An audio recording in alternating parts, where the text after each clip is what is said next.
नमस्कार दोस्तों, स्वागत है आपका हमारे YouTube चैनल भक्ति बाण में। दोस्तों, हम आपको आज फिर एक ऐसे प्रश्न का जवाब देने जा रहे हैं जो आपके मन में आता ही रहता है, जो हमारी कुछ परंपराओं से जुड़ा हुआ है और अब हमारे मन में घर कर चुका है कि क्या माता पिता को कन्या के घर का अन्न खाना चाहिए या नहीं। उत्तर हम देते हैं। माता पिता ने कन्या का दान कर दिया तो वह उस घर की मालकिन बन गई।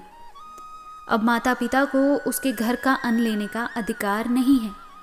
दान की हुई वस्तु पर दाता का अधिकार नहीं रहता।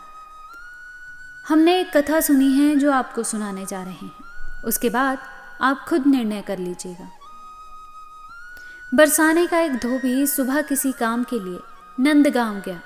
वहीं दोपहर हो गई, कुछ खाया पिया नहीं था, प्यास लगी थी, पर बेटी के गांव का जल कैसे पी जाता, क्योंकि हमारे वृषभानु जी ने यहाँ कन्या दी है। ऐसा सोचकर उसने वहाँ का जल नहीं पिया और बरसाने के लिए चल दिया।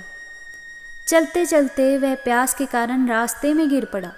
उस समय राधा जी उस धोबी की कन्या का रूप लेकर वहाँ पास आई और बोली, पिताजी, मैं आपके लिए जल लाई हूँ, पी लो। धोबी ने कहा कि बेटी, मैं अभी नंदगांव की सीमा में हूँ, अतः मैं यहाँ का पानी नहीं पी सकता। राधा जी ने कहा कि पिताजी, मैं तो बरसाने का जल लाई हूँ। फिर उसने यह जल पी लिया और कहा कि बेटी, अब तुम जाओ, मैं आता हूँ। राधा जी चली गई। धोबी अपने घर पहुँचा और उसने अपनी बेटी को गोद में लेकर कहा कि बेटी, तुमने जल पिलाकर मेरे प्राण बचा लिए। अगर तुम जल लेकर नहीं आती तो मेरे प्राण चले जाते। कन्या ने कहा कि पिताजी, मैं तो जल लेकर नहीं आई थी। तब धोबी समझ गया कि राधा जी ही मेरी कन्या का रूप धारण करके जल पिलाने आई थी। तात्पर्य यह है कि पहले लोग अपनी बेटी के गांव का अन्न नहीं लेते थे। जब तक कन्या की संतान ना हो जाए तब तक उसके घर का अन्न नहीं लेना चाहिए, परंतु कन्या की संतान होने पर माता पिता कन्या के यहाँ का अन्न ले सकते हैं।